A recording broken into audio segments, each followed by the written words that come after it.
Math 1001, College Algebra, Lesson 4, Factoring. We will be using tuples to do most of the work to make factoring a much easier activity in math. Here we have x to the 9th divided by x to the 4th. It's equal to x to the 5th, and we can get to the answer in two different ways.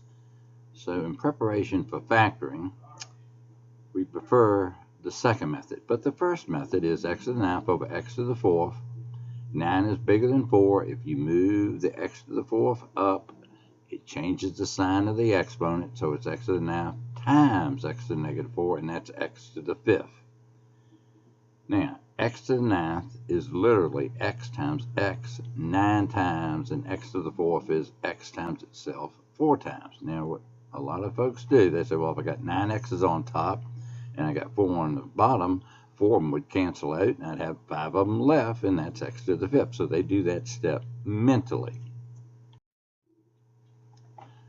Here we have a factoring problem. We have 22x to the 7th plus 55 times x to the 3rd. And we're to ask ourselves, what quantity goes into each term? Terms are separated by plus signs and negative signs. So we have two terms in our expression. So when we look at 22 and 55, the numbers, 11 goes into both 22 and 55. And what's the highest power of x that goes into x to the 7th and x to the 3rd? That would be x to the 3rd. So we're going to factor out 11x to the 3rd. Then we have to ask ourselves the question, what's left? The easy way to do it. You write your terms again, 22x to the 7th divided by what you took out, 11x to the 3rd, plus 55x cubed divided by the 11x cubed. So now the problem is easy. So we got 11x to the 3rd, and then we say, okay, 22 over 11, 11 goes into 22 two times, x to the 7 over x to the 3rd, you got 7 x's on top, 3 on the bottom, 3 of them cancel, so that'd be x to the 4th, and then plus 55 over 11 is 5, and the x cubes cancel, and so our final answer is 11x cubed times the quantity, 2x to the 4th plus 5. We have factored the expression. Here we have another problem, and this factoring has an expression with three terms. Terms, again, are separated by negative signs and positive signs. So we have an expression with three terms. Now, we look at the terms, the numbers first, 16, 32, and 20. And if you give some thought, 4 would be the highest integer that goes into 16, 32, and 20. What's the highest power of x that goes in x to the 10th, x to the 11th, and x to the 13th? X to the 10th. So we start off, we take out the 4x to the 10th, divide each term by 4x to the 10th, so we write it over again, 16x to the 10th over 4x to the 10th, minus the 32x to the 11th over 4x to the 10th, plus the 20x to the 13th over 4x to the 10th. So our final answer is going to be 4x to the 10th times 16 over 4, that's 4, and the x's cancel out, so that's 4 minus 32 over 4, that's 8, x to the 11th over x to the 10th, 11x's over 10x's, you got 1x left, so 8x, you don't have to write 8x to the first, plus 20 over 4 is 5, and x to the 13th over x to the 10th is x cubed. So it's done the same way for all of them. When you have expressions, you factor out what you think is the biggest quantity that can go into each term. Factor using the difference of squares. We have discussed this in a previous presentation. However, a squared minus b squared is a minus b times a plus b. So when we have y squared minus 5 squared, it's the difference of squares. So it's y minus 5 times y plus 5, and we're finished. Now we have one with numbers, and we'll work it out. So 8 squared minus 6 squared is 8 minus 6 times 8 plus 6. Now, 8 minus 6 is 2, and 8 plus 6 is 14, and 2 times 14 is 28. We could have done 8 squared is 64 minus 6 squared 36, and that difference is 28. That might be a little harder to do mentally. The next one, 8 to the 4th minus 7 squared. Now, 8 to the 4th is 8 times 8 times 8 times 8. And we might recognize that 8 to the 4th is 8 squared squared.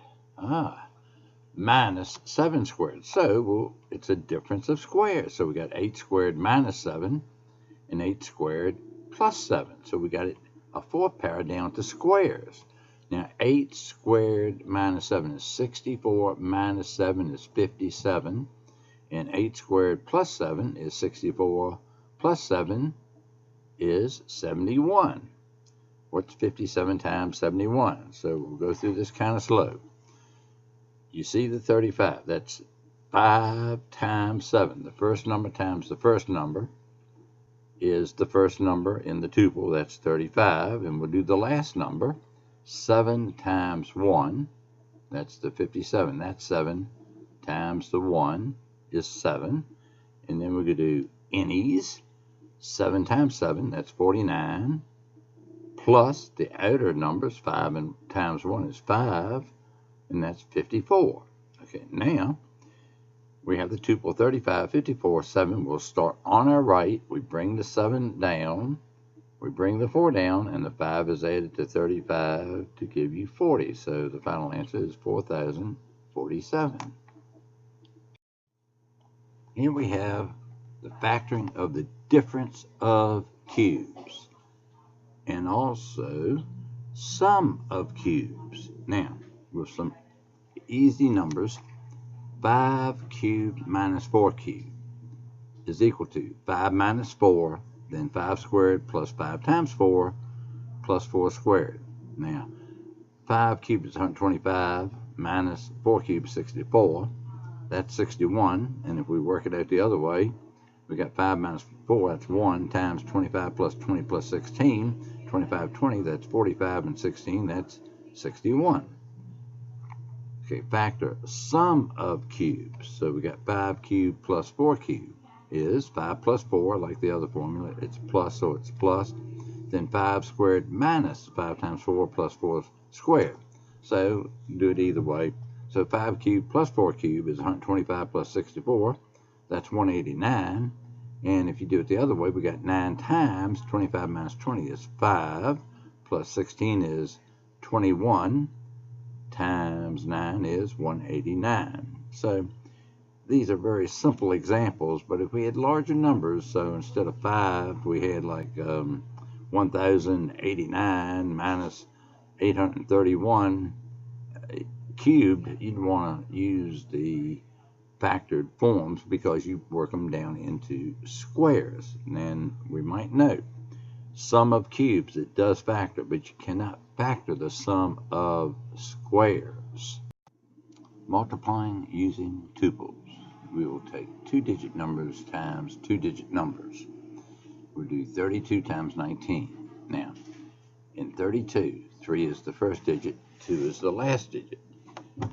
In 19, 1 is the first digit, 9 is the last digit. We're going to do first times first is first in the tuple to the right, and last times last is the last number in the tuple. So 3 times 1 is 3, and 2 times 9 is 18. Now we got to get the middle.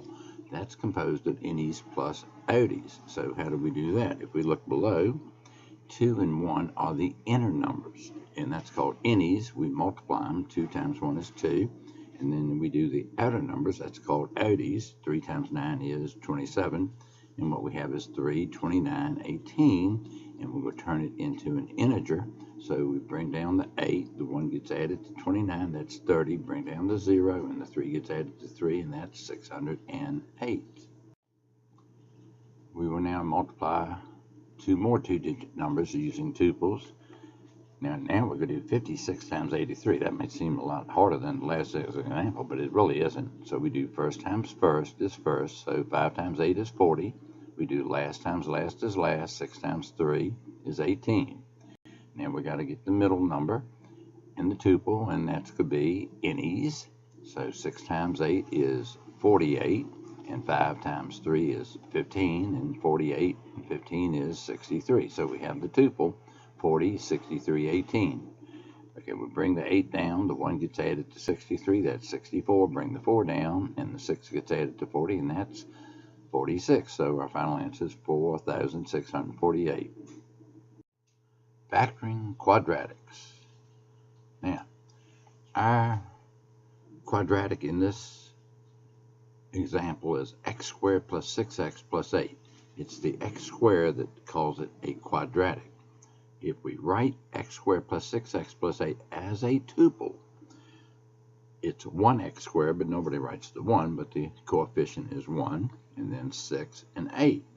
And before we actually do it, let's look at 1 comma 8 times 1 comma b, just as we were doing with integers. Now, first times first is first, 1. Last times last is last. A times b is ab. Because we have 1s, a times 1 is a, that's innies, and 1 times b is b, that's outies. You add them up, you get a plus b. So if we now return to 1 comma 6 comma 8, we simply have to ask ourselves the question, what do you multiply to get 8? And then you add them, you get 6. And we're talking about integers. Well, most people say, well, wait a minute, 4 times 2 is 8, and 4 plus 2 is 6. And so that is our answer.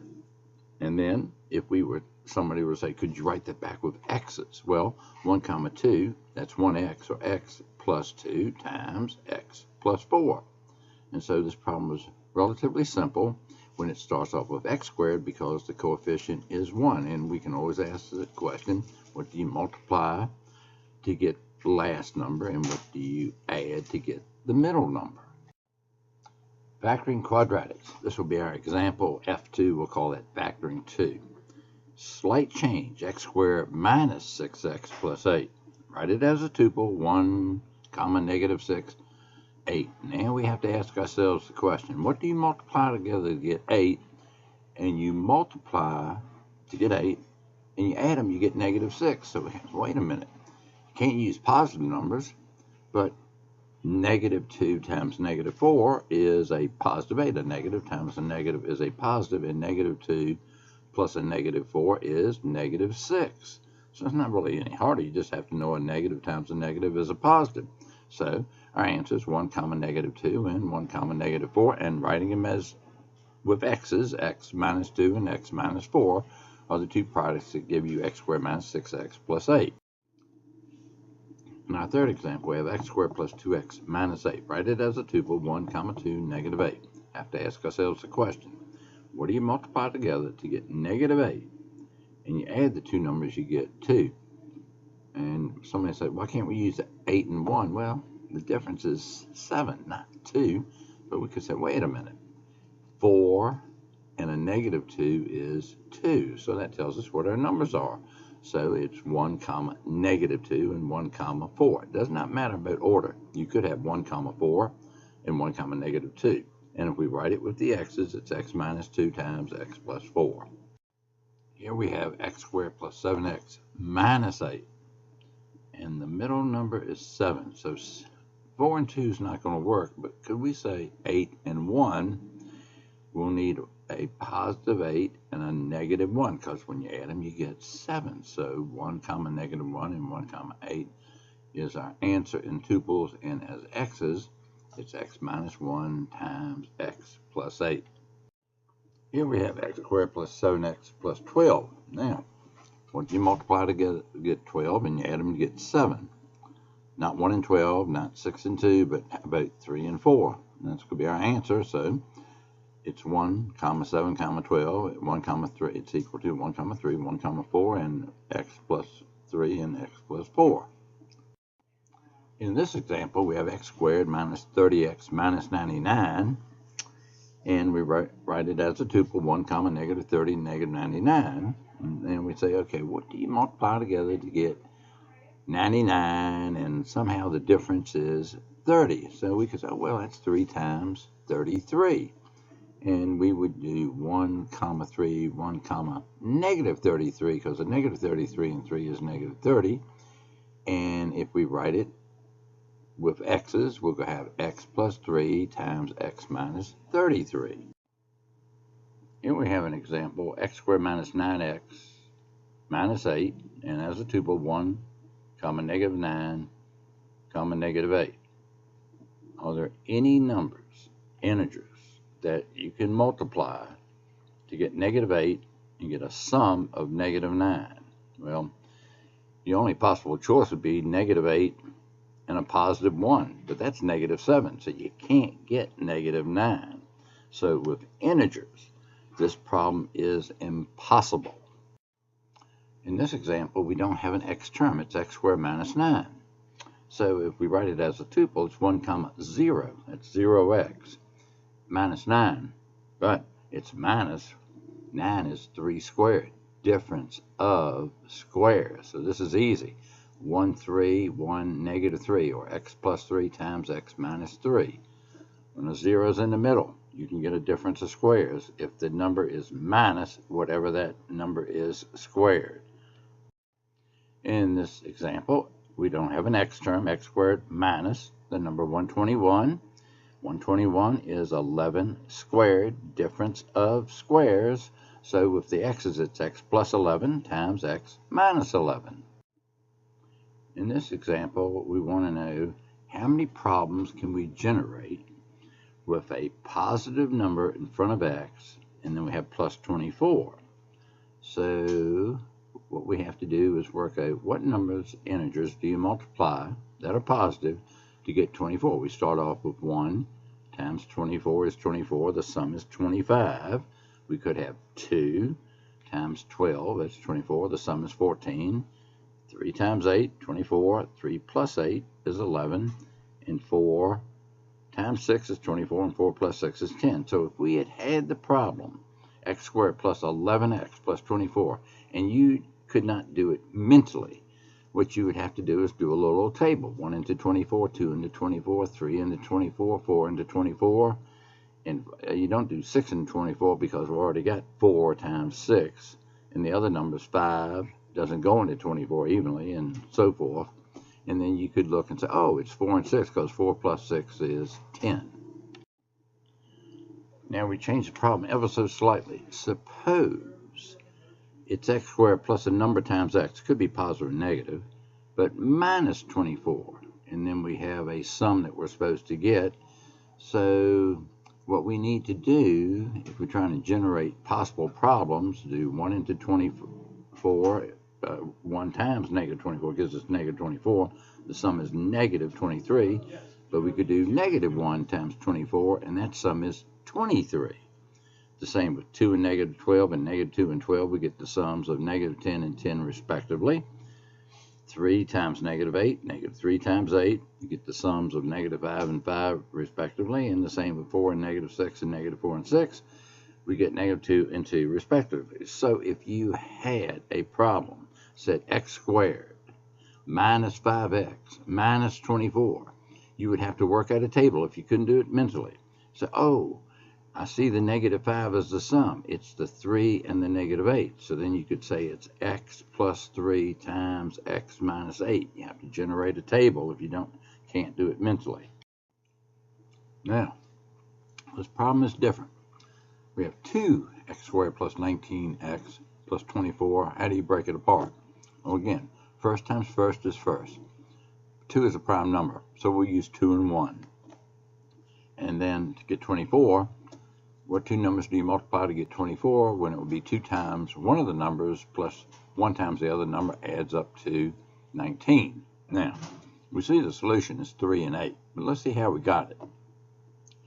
Okay, we make a little table. We know that last times last got to be 24, and so we're going to do 2 times the number on the left, 1, 2, 3, 4, and add it to the numbers on the right, and we'll get the sum. So now 2 times 1 is 2 plus 24 is 26. That's not 19. 2 times 2 is 4 plus 12 is 16. That's not 19. 2 times 3 is 6 plus 8 is 14. Not 19. And 2 times 4 is 8 plus 6 is not 19. So 2 times the first number that we're picking at, the smaller number, is not going to work. So we go to the right-hand table. We'll do 1 times 24, but the sum is going to be 1 times 2 times 24 is 48, 49. Then we'll do 2 times 2 times 12 plus the 2. That's 2 plus 24 is 26. Then we got 3 plus 2 times 8, 16. That's our 19. So that's why we chose it. And we'll just check the 4 and the 6. 4 plus 2 times 6 is 12 is 16. So that was the only pair of numbers that would give us 19. And what's disturbing to some might be that when I did on the left-hand table 3 and 8, I get 14. If you do 2, 8 and 1, 3, so it's 2 times the 3 and 8 times the 1, we see that we could factor a 2 out of the tuple 2, 8, and that's 2 times 1, 4 times 1, 3. Then we look at the next one, 4 and 6, 2 times the 4. The 4 is on the right-hand tuple, and then 6 times 1. And sure enough, that works also, but we can factor the 2 out of the 2 and the 6. That's 1 and the 3. So they're actually the same, because 1, 4 times 1, 3 is the same as 1, 3 times 1, 4. So we're not getting 4 like 2 different solutions. It can only have 2 numbers that work. It's the same number when we factor. And just for completeness here, if you do 28 times 13 numbers, you're going to get 364. And if you do 26 times 14, you also get 364. So it's no surprise you can get some sort of thing like this where you think you have 2 solutions, but it's the same solution when you factor a common number out of one of the tuples. Here we have an example, 5x squared plus 38x plus 21. And it's not so bad because 5 is a prime number. So we'll start off and say, okay, let's say 5 and a number times a tuple 1 and a number. And now we got to get last times last is 21. If you thought you could do 1 and 21, the problem is if we do 5 times 21, we'll get 105. We're never going to get 38. But if you put the 21 inside with the 5, then you'd have 21 times 1, that's 21, and 1 times 5 is 5, that's 26, it's not 38.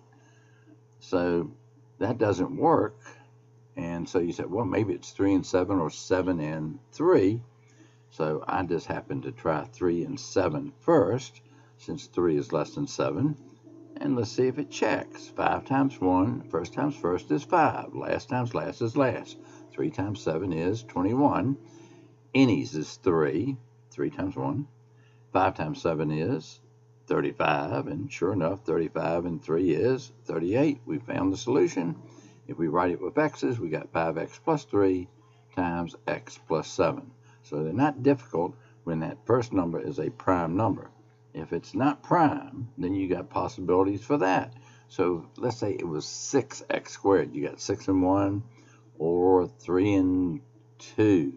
The numbers that give you 6. So you just have to try the different possibilities, and if you can go through it mentally, that's fine. If you got to write little tables, that's also fine. But they're all doable if you can do them. So, but we can't have problems like we had before. We had no solution with integers. Okay, and we can find any solution by another method, but that's going to be in the next lesson where we're using the quadratic equation. We take these quadratics and set them equal to 0, and we could solve all factoring problems that way. But it's easy to just go ahead and factor, but we could use the quadratic equation formula to figure all of these problems out. But that's in the next lesson.